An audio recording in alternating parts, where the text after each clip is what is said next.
नमस्कार प्यारे साथियों, कैसे हो आप सब। उम्मीद करती हूँ आप सब बहुत अच्छे हैं और खूब मन लगाकर अपनी तैयारी कर रही हैं। मैंने एक ये नई श्रृंखला शुरू की थी आधुनिक काल से रिवीजन कराने की। मेरे पास तो नोट्स हैं उनकी, तो उसी सिलसिले में आज हमारा ये दूसरा वीडियो है। उस वीडियो को लगभग 100 सवा 100 लोगों ने देखा, जिसमें से 6 7 थे या 10 थे तो कमेंट्स भी थे मेरी बहनों के जैसे कि सुमन मिल जी हैं, रिंकी सेन हैं, कविता चौधरी हैं शायद, और मेरे नाम ध्यान में नहीं है, लेकिन कमेंट्स थे कुछ कि हाँ आप सही पढ़ा रहे हो या फिर हमारा रिवीजन हो रहा है, आप बना दीजिए ऐसे वीडियो। तो उसी क्रम में हमारा ये जो है दूसरा वीडियो है।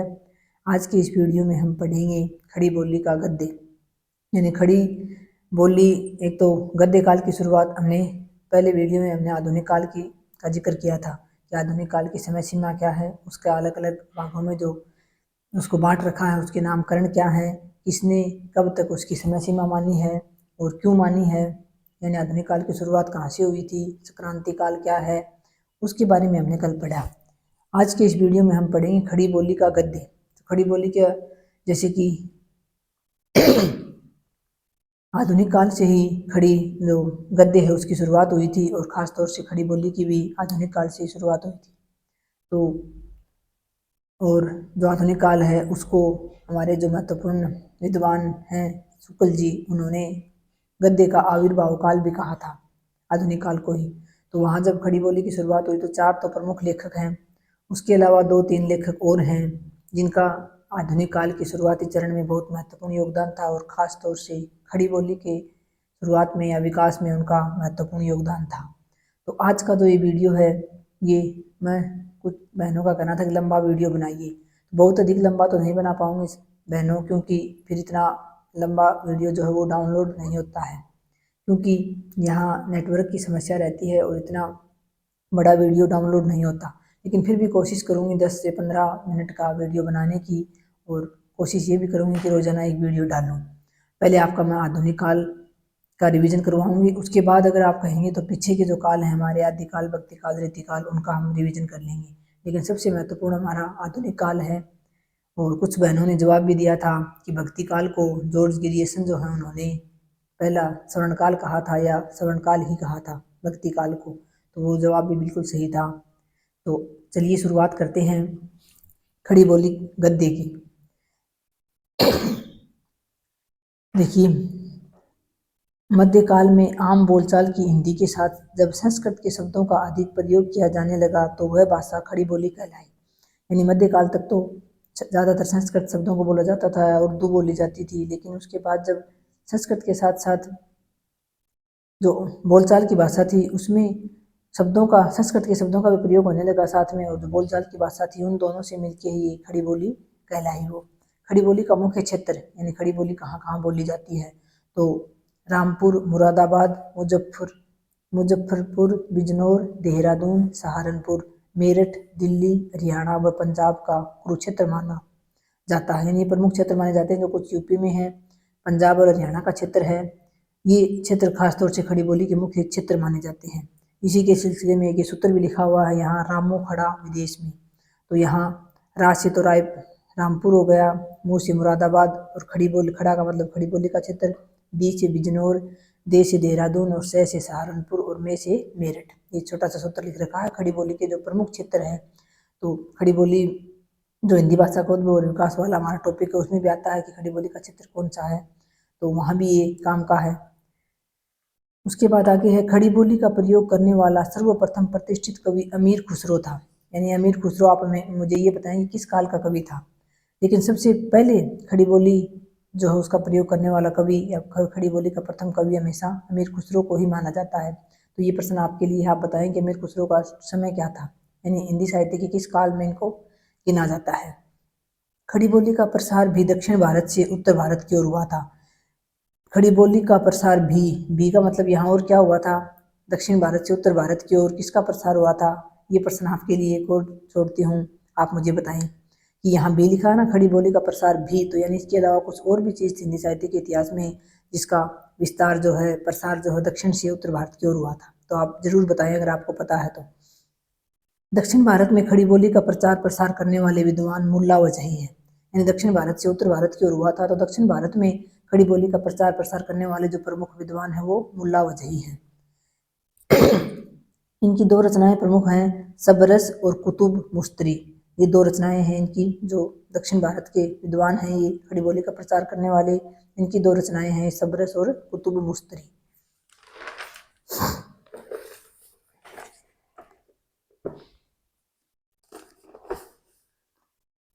उसके बाद है उत्तर भारत में खड़ी बोली का प्रचार प्रसार करने वाले सर्वप्रथम विद्वान गंग भाट माने जाते हैं।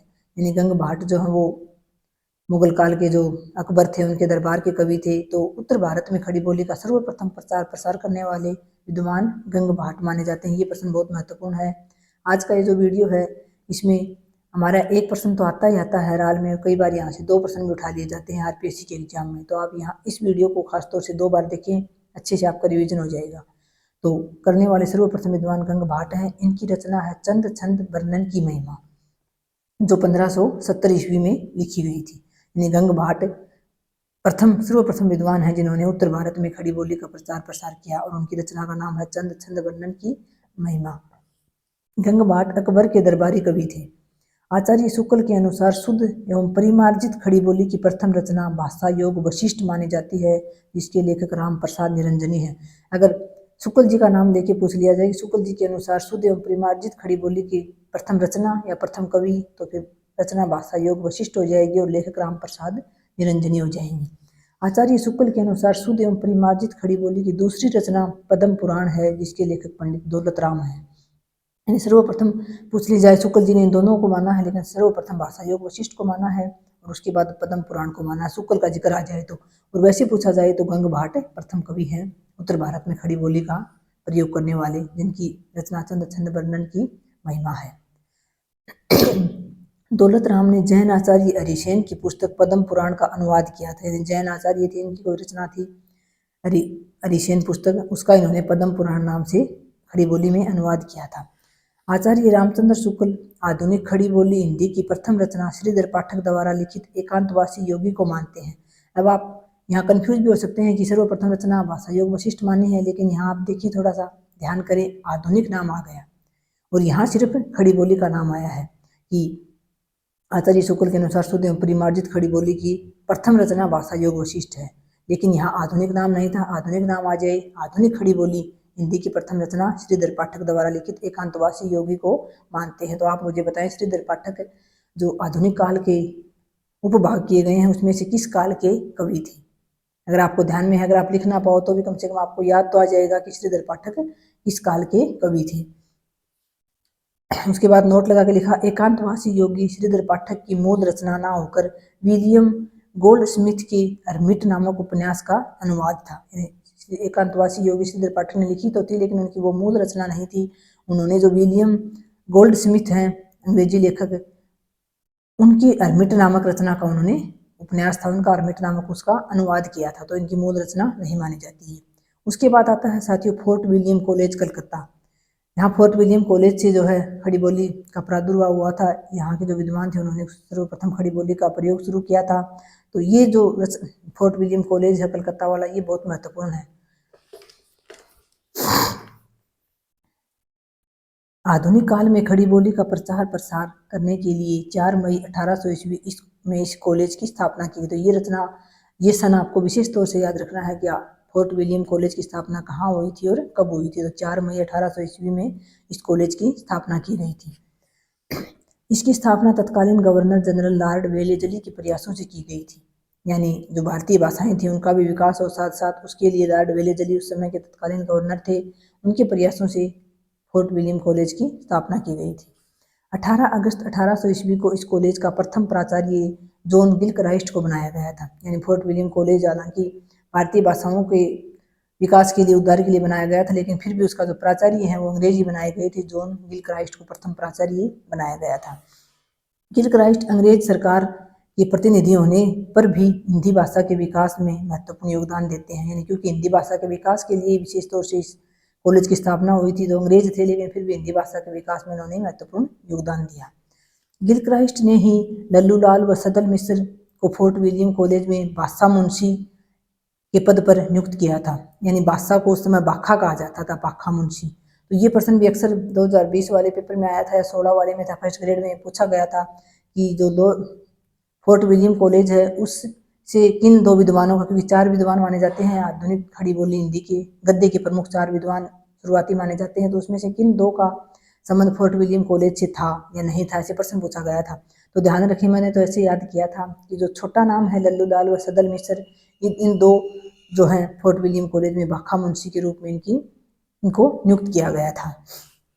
फिर उसके बाद नोट लगा के लिखा, अंग्रेज लेखक फ्रेडरिक पिंकोट हिंदी भाषा के प्रबल समर्थक थे। यानी हालांकि अंग्रेज थे लेकिन फिर भी हिंदी भाषा के प्रबल समर्थक थे, जो ब्रिटेन में रहकर भारत के चर्चित साहित्यकारों से पत्राचार करके हिंदी भाषा के विकास का प्रयास करते थे। हालांकि यहाँ नहीं रहते थे, ब्रिटेन में थे, लेकिन फिर भी जो हमारे हिंदी के साहित्यकार थे उनसे ये चर्चा करते थे, पत्राचार यानी पत्र के माध्यम से, और हिंदी भाषा के विकास का इन्होंने प्रयास किया था।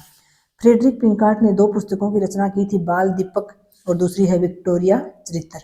तो बाल दीपक यह रचना नागरी व कैथी अक्षरों में लिखित है, जो बिहार के विद्यालयों में पाठ्य पुस्तक के रूप में पढ़ाई जाती थी उस समय।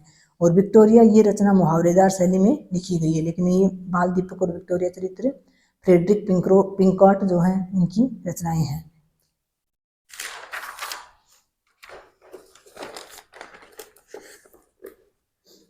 उपयुक्त दोनों रचनाएं खड़ग विलास प्रेस बांकीपुर बिहार से प्रकाशित हुई थी। हालांकि विदेश में रहकर लिखी थी पिंकार्ट जी ने, लेकिन यहाँ प्रकाशित हुई थी। उसके बाद है हिंदी की विरोधी विद्वान। ये आपको याद रखना है साथियों, जो विद्वान दो तो जिसमें से ये हैं गारसा दत्तासी और जॉर्ज गिरियसन। गारसा दत्तासी ने जिसमें से हिंदी का जो पहला इतिहास ग्रंथ है वो भी लिखा था, लेकिन फिर भी ये हिंदी के विरोधी विद्वान थे। और जॉर्ज गिरियसन ने भी हालांकि भक्ति काल को स्वर्ण काल भी कहा है और प्रथम सुव्यवस्थित हिंदी साहित्य का इतिहास भी लिखने का प्रयास किया था, लेकिन फिर भी हिंदी के विरोधी विद्वानों में इनका नाम आता है। गारसा दत्तासी, जॉर्ज गिरियसन, राजा राम मोहन राय, लाला लाजपत राय, सर सैयद अहमद खां। राजा राम मोहन राय और लाला लाजपत राय जो है, इन दोनों का भी जो नाम है ये खास तौर से हिंदी विरोधी विद्वानों में लिखवाया जाता है। उसके बाद है खड़ी बोली के विकास के 4 प्रथम लेखक। यानी खड़ी बोली का जो विकास हुआ था उसमें प्रथम 4 लेखक कौन कौन से थे, उनकी रचनाएं कौन सी है। तो सबसे पहले है मुंशी सदा सुखलाल नियाज। ये जो बड़ा नाम है मुंशी सदा सुखलाल नियाज, ये फोर्ट विलियम कॉलेज से संबंधित नहीं थे। 4 विद्वान आएंगे, उनमें से 2 थे लल्लू लाल और सदल मिश्र। जन्म वर्ष है इनका 1746 ईस्वी, जन्म स्थान है दिल्ली। हालांकि ये कोई महत्वपूर्ण चीज नहीं है, इनकी जो रचनाएं हैं वो महत्वपूर्ण है। इनकी रचना का नाम है, जो प्रसिद्ध रचना है, सुख सागर। मुंशी सदा सुखलाल उर्दू भाषा में निसार के नाम से लेखन किया करते थे, यानी उर्दू में भी लिखते थे और खड़ी बोली हिंदी में भी गद्य में शुरुआत की थी। इनकी सुख सागर रचना विष्णु पुराण पर आधारित है, जिसमें विराम चिन्हों का प्रयोग नहीं किया गया। इसकी अलग से विशेषता है, विष्णु पुराण पर आधारित रचना है और इसमें विराम चिन्हों का प्रयोग नहीं किया गया था। आचार्य रामचंद्र शुक्ल ने सदा सुखलाल की भाषा को पंडिताओपन की भाषा कहा है। ये जो 4 विद्वान थे, इन चारों की भाषा को जो शुक्ल जी हैं इन्होंने कुछ अलग अलग नाम दिया है, तो ये नाम आपको विशेष तौर से याद रखने हैं कि आचार्य रामचंद्र शुक्ल ने सदा सुखलाल की भाषा को पंडिताओपन की भाषा कहा है। और डॉक्टर बच्चन सिंह सुख सागर को सुखलाल की उपाधि मानते हैं। यानी डॉक्टर बच्चन सिंह जो है सुख सागर रचना नहीं मानते, मुंशी सदा सुखलाल नियाज की उपाधि मानते हैं कि इनकी ये उपाधि थी। उसके बाद है बाबू गुलाब राय सदा सुखलाल को हिंदी गद्य का जनक मानते हैं। यानी बाबू गुलाब राय एक अलग से विद्वान है, इनका विशेष नाम देखिए कभी पूछा जाए तो ये सदा सुखलाल नियाज को हिंदी गद्य का जनक मानते हैं। इनकी भाषा आधुनिक खड़ी बोली के अधिक नजदीक है। ये लाइन बहुत ही महत्वपूर्ण है, मैंने लगा भी रखा है इंपॉर्टेंट, कि जो प्रथम 4 गद्य के लेखक थे उनमें से किसकी भाषा आधुनिक खड़ी बोली के सबसे अधिक नजदीक थी, तो ये सबसे अधिक नजदीक जो है मुंशी सदा सुखलाल की थी। उसके बाद दूसरे विद्वान हैं इंसा अल्लाह खां, जन्म 1756, जन्म स्थान लखनऊ यूपी। इनकी रचना है रानी केतकी की कहानी, 1803 ईस्वी में लिखी गई थी, जिसका दूसरा नाम है उदय बानचरित। एक बार ये प्रश्न भी पूछा गया था कि उदय बानचरित किस प्रसिद्ध रचना का दूसरा नाम है, तो रानी केतकी की कहानी उदय बानचरित इसका दूसरा नाम है। इंसा अल्लाह खां की भाषा बोलचाल की भाषा है। इन्होंने अपनी रचना में लिखा है, इंदुई छूट और किसी बोली का पुट न मिले। यानी इन्होंने सिर्फ हिंदी खड़ी बोली के शब्दों का ही प्रयोग किया था कि हिंदुई छूट, यानी जो हिंदी खड़ी बोली के शब्द हैं उनको उनकी कोई छूट ना हो, यानी वो छूटे नहीं और किसी बोली का उसमें पुट ना मिले। इन्होंने अपनी रचना के को 4 प्रकार के शब्दों से मुक्त रखने का प्रयास किया था, यानी कि 4 प्रकार के शब्द मेरी भाषा में नहीं होंगे। गंवारू जो उस समय की ब्रज भाषा थी, बोली जाती थी, उसके शब्दों को गंवारू कहा जाता था। तो ब्रज भाषा के शब्द इनकी रचना में नहीं मिलते। बाखापन यानी संस्कृत भाषा के और बाहरी बोली जो थी अरबी और फारसी, उसके भी शब्द इनकी भाषा में नहीं थे, यानी उन्होंने सिर्फ खड़ी बोली में लिखने का प्रयास किया था। और अंग्रेजी भाषा के शब्द थे, उनसे भी इन्होंने अपनी रचना को मुक्त रखा था। आचार्य रामचंद्र शुक्ल ने कहा है, इंसा रंगीन और चुलबुली भाषा द्वारा लेखन दिखाना चाहते थे, यानी ये इनकी आचार्य रामचंद्र शुक्ल ने कहा इनके बारे में कि रंगीन और चुलबुली भाषा द्वारा अपना लेखन दिखाना चाहते थे। फिर है लल्लू लाल, फोर्ट विलियम के भाषा मुंशी, यानी फोर्ट विलियम कॉलेज में भाषा मुंशी थे। इनका जन्म हुआ था 1763 ईस्वी। इनका जन्म स्थान है दिल्ली या फिर आगरा माना जाता है।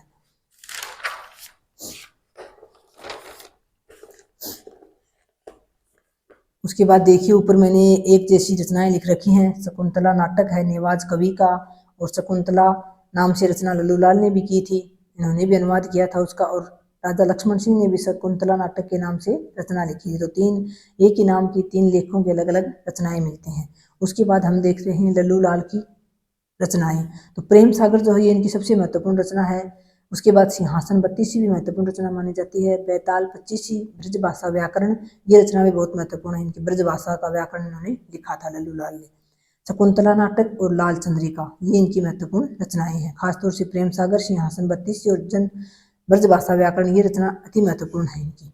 उसके बाद डॉक्टर बच्चन सिंह ने इनके बारे में क्या कहा है, इसकी भाषा को ब्रज रंजित बताया है और शैली को पंडिताऊ बताया। आपको याद रखना है, पंडिताऊपन की भाषा शुक्ल ने अलग को बताया है और पंडिताऊ बच्चन सिंह ने लल्लूलाल को बताया है। इनकी प्रेम सागर रचना श्रीमद् भागवत के 10वें स्कंद पर आधारित है। लाल चंद्रिका में बिहारी सतसई की टीका लिखी गई है। बिहारी सतसई की भी बहुत सारी टीकाएं लिखी गई हैं, तो आपको याद रखना है लाल चंद्रिका रचना जो है इनकी, उसमें बिहारी सतसई की टीका है।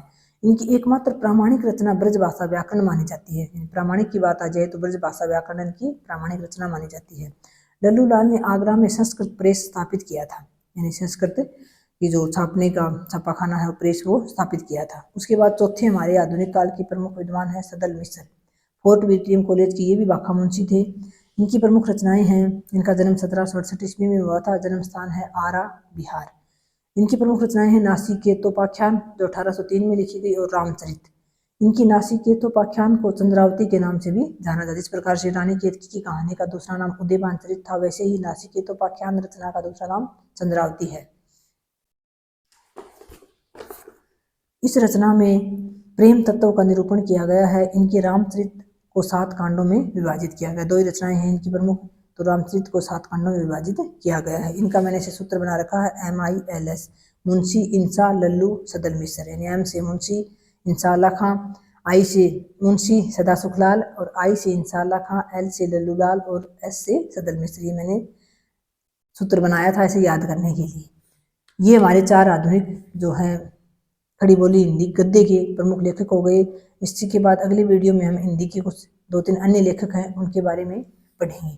और आप जो है इन वीडियो को, एक बहन कह रही थी कि मैं इससे अपना जो नोट्स भी बनाऊंगी, तो नोट्स तो शायद आपके पास हों या कोई बुक भी हो, लेकिन आप इन जो वीडियोज़ हैं इनको सिर्फ आप 1 या 2 बार सुन लें तो भी आपको काफ़ी कुछ याद हो जाएगा, आपका रिविजन हो जाएगा। काम करते करते सुन लें आप चाहे। और बहुत बहुत धन्यवाद। जय हिंद, जय भारत।